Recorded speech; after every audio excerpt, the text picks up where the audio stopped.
AP సర్కార్ ఏడాది పాలనను ఘనంగా నిర్వహిస్తోంది. మహాసంకల్పం పేరుతో గుంటూరు జిల్లా నాగార్జున యూనివర్సిటీ ముందు భారీ బహిరంగ సభ జరుగుతోంది. ఏడాది పాలనతో పాటు రాజధాని నిర్మాణంపై సభలో ప్రస్తావించనున్నారు ముఖ్యమంత్రి చంద్రబాబు.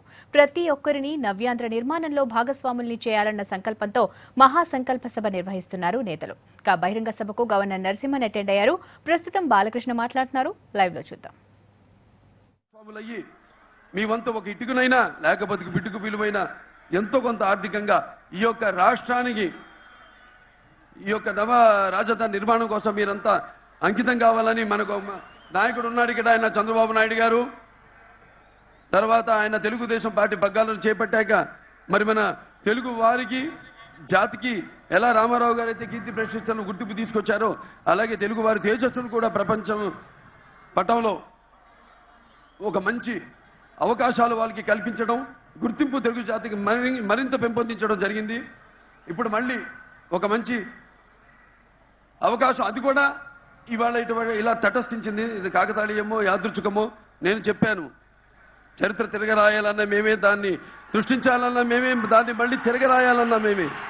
ఇవాళ ఆంధ్ర రాష్ట్ర చరిత్రను మళ్ళీ తిరగరాయడానికి తెలుగుదేశం పార్టీ అధికారంలోకి వచ్చింది. మనకి మంచి నాయకుడు ఉన్నాడు ముందు. ధైర్యంగా అందరం, ఎవరికి భయపడేది లేదు. మనంతా కలిసికట్టుగా ఉంటే ఎవరు మనల్ని ఎదిరించలేరు. ఎటువంటి కొండలైనా మనం పిండి చేయగలుగుతాం.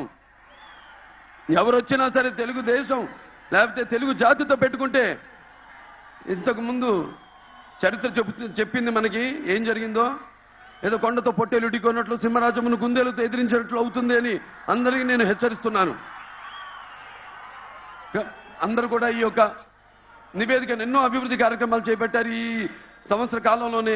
పెన్షన్లు పెంచడం అయితేనేమి, లేకపోతే ఈ యొక్క నీటి నదుల అనుసంధానం అయితేనేమి, అటు అన్ని ప్రాంతాలకు కూడా నీటిని సరఫరా చేస్తూ అటు సాగునీరు అందించడం అయితేనేమి, పట్టుసీమ అయితేనేమి, లేకపోతే పోలవరం అయితేనేమి, ఇలాంటి ఎన్నో కార్యక్రమాలు, అలాగే డ్వాక్రా రుణమాఫీలు అయితేనేమి, రైతుల రుణమాఫీలు అయితేనేమి, ఎన్నో కార్యక్రమాలు చేపట్టి బడ్జెట్ లోటు ఉన్నా కూడా ఆయన తెలివితేటలతో మంచి ఆర్థిక ప్రణాళికలను రూపొందించి ఈనాడు ప్రభుత్వాన్ని, మన జాతిని ముందుకు తీసుకెళ్తున్న నాయకుడు చంద్రబాబు నాయుడు గారు.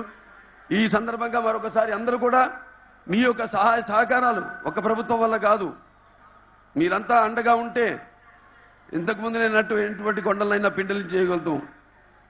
కాబట్టి మీరందరూ కూడా ఈ యొక్క కార్యక్రమంలో ముందు జరగబోయే కార్యక్రమాలన్నింటిలో కూడా భాగస్వాములు కావాలని నాకు అవకాశం ఇచ్చినందుకు అందరికీ నా కృతజ్ఞతలు తెలియజేసుకుంటూ నేను సెలవు తీసుకుంటున్నాను. జై తెలుగుదేశం, జై చంద్రబాబు నాయుడు.